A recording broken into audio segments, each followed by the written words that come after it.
प्रांजल ज्ञान गंगा में आप सभी का स्वागत है। कल हमने कथा में धर्म की सूक्ष्म गति और फल भोग में जीव की परतंत्रता की कथा को पढ़ा था। आज हम जीवात्मा की नित्यता और पुण्य पाप कर्मों के शुभाशुभ परिणाम की कथा को पढ़ेंगे।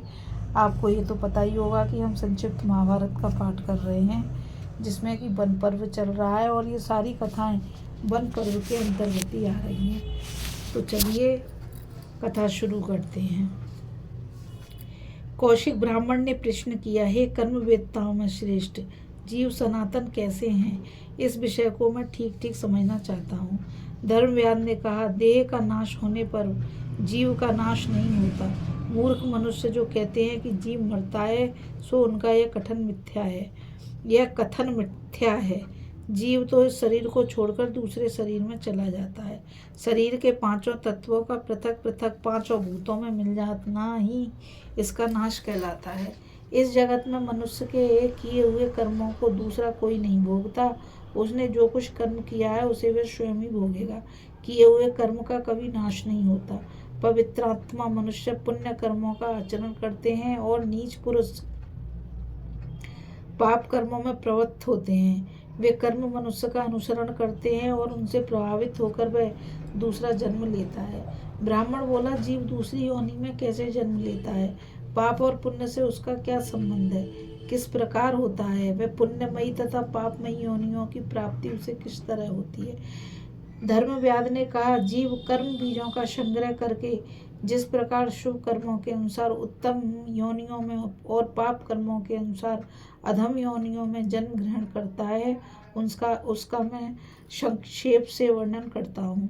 केवल शुभ कर्मों का संयोग होने से जीव को देवत्व की प्राप्ति होती है। शुभ और अशुभ दोनों का मिश्रण होने पर मनुष्य योनि में जन्म लेता है। मोह में डालने वाले तामस कर्मों के आचरण से पशु पक्षी आदि योनियों में जाना पड़ता है और पापी मनुष्य नरक में पड़ता है। वह जन्म मरण वृद्धावस्था के दुखों से सदा पीड़ित होता है। अपने ही पापों के कारण उसे बारंबार संसार के कलेश भोगने पड़ते हैं। कर्म बंधन में बंधे हुए जीव हजारों प्रकार की तिर्यक योनियों और नरकों में चक्कर लगाया करते हैं। मृत्यु के पश्चात पाप कर्मों से दुख प्राप्त होता है और उस दुख का भोग भोगने के लिए वह जीव नीच जाति में जन्म लेता है। वहाँ फिर नए नए बहुत से पाप कर्म कर बैठता है, जिनके कारण कुपथ्य खा लेने वाले रोगी की तरह उसे पुनः नाना प्रकार के कष्ट भोगने पड़ते हैं। इस प्रकार यद्यपि वह निरंतर दुख उठाता रहता है, तथापि अपने को दुखी नहीं मानता, दुख को ही सुख समझने लगता है और जब तक बंधन में डालने वाले कर्मों का भोग पूरा नहीं होता और नए नए कर्म बनते रहते हैं, तब तक अनेकों कष्टों को सहन करता हुआ वह चक्र की तरह संसार में चक्कर लगाता रहता है। जब बंधन कारक कर्मों के भोग पूर्ण हो जाते हैं और सत्कर्मों के द्वारा उसमें शुद्धि भी आ जाती है, तब वह तप और योग का आरंभ करता है। अतः पुण्य कर्मों के फलस्वरूप उसे उत्तम लोकों की प्राप्ति होती है। वहाँ जाकर वह शोक में नहीं पड़ता। पाप करने वाले मनुष्य को पाप की आदत हो जाती है, फिर उसके पाप का अंत नहीं होता। इसलिए पुण्य करने के लिए ही प्रयत्न करना चाहिए।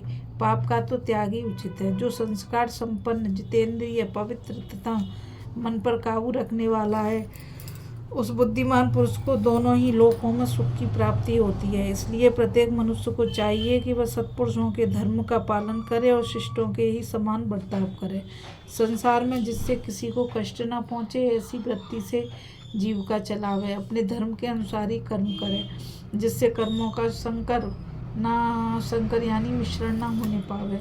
बुद्धिमान पुरुष धर्म से ही आनंद मानता है, धर्म का ही आश्रय ग्रहण करता है और धर्म से कमाए हुए धन के द्वारा धर्म का ही मूल सींचता है। इस प्रकार वह धर्मात्मा होता है। उसका चित्त स्वच्छ एवं प्रसन्न हो जाता है तथा मित्रजनों से संतुष्ट होकर वैसलोक और परलोक में भी आनंदित रहता है। धर्मात्मा पुरुष शब्द, स्पर्श, रूप, रस और गंध सभी प्रकार के विषय सुख तथा प्रभुत्व प्राप्त करता है। यह स्थिति उसके धर्म का ही फल माना जाता है। धर्म के फल रूप से सांसारिक सुखों को पाकर जिसे तृप्ति या संतोष नहीं होता, वह ज्ञान दृष्टि के कारण वैराग्य को प्राप्त होता है।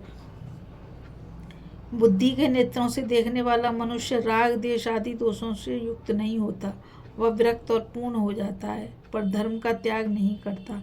संपूर्ण जगत को नाशवान समझकर वह सबको ही त्यागने का प्रयत्न करता है। तत्पश्चात प्रारब्ध के भरोसे न बैठकर वह उचित उपाय से मुक्ति के लिए उद्योग करता है। इस प्रकार वैराग्य को प्राप्त किए उद्योग पाप कर्मों का परित्याग करता है, फिर धार्मिक होकर अंत में मोक्ष प्राप्त कर लेता है। जीव के कल्याण का साधन है तप, और तप का मूल है शम और दम, मन और इंद्रियों पर विजय प्राप्त करना। इस तप के द्वारा मनुष्य अपनी सभी मनोवांछित वस्तुओं को प्राप्त करता है। इंद्रिय संयम, सत्य भाषण और शम दम, इसके द्वारा मनुष्य परम पद मोक्ष को भी प्राप्त कर लेता है। अभी हम कथा में जीवात्मा की नित्यता और पुण्य कर्मों के शुभाशुभ परिणाम की कथा को पढ़ रहे थे। आगे कथा में हम इंद्रियों के असंयम से हानि और संयम से लाभ की कथा को पढ़ेंगे। और हम गीता रावत को आज्ञा दीजिए। इस कथा में बस इतना ही। कल फिर मिलेंगे एक नई कथा के साथ। जब तक के लिए राधे राधे। जय श्री कृष्णा। नमस्कार।